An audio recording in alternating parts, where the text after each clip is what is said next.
রামিসা যেখানে শেষবার হেসেছিল, যেখানে তার ছোট্ট পায়ের ছাপ ছিল মাটিতে, যেখানে সে স্বপ্ন দেখেছিল বড় হওয়া, সেই মাটিতে আজ শুধু রক্তের দাগ। সেখানে আমি কাঁদতে আসিনি। যে শিশু আর কোনোদিন বাবা বলে ডাকবে না, যে মেয়ে আর কোনোদিন মায়ের কোলে ঘুমাবে না, যার ছোট্ট হাত আর কোনোদিন বই ধরবে না, যার স্বপ্ন শেষ হয়ে গিয়েছে 8 বছর বয়সেই, তার জন্য আমি কাঁদতে আসিনি, ধর্ষকের ফাঁসির দাবি নিয়ে এসেছি। আজ আমি সুখে বিহ্বল নই, আজ আমি ক্রোধে উন্মুক্ত নই, আজ আমি প্রতিজ্ঞায় অবিচল। আজ আমি সেখানে কাঁদতে আসিনি, আজ আমি দাবি নিয়ে এসেছি। আজ আমি এসেছি ক্রোধের আগুন বুকে নিয়ে।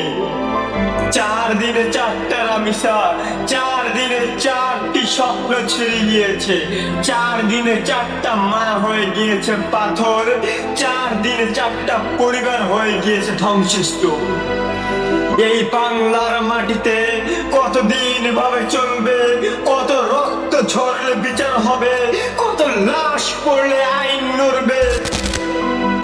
যে নরপিশাচ একটা ফুলকে ছিঁড়ে ফেললো, যে চাওয়ার একটা শিশুর জীবনে শেষ করে দিল, যে দানব মাথা থেকে শরীর আলাদা করে দিল, তার জন্য এই মাটিতে কোনো জায়গা নেই।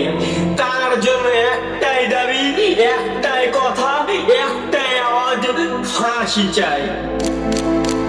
বাংলাদেশের প্রতিটি ধর্ষিত শিশুর ধর্ষকের নামে ফাঁসি চাই।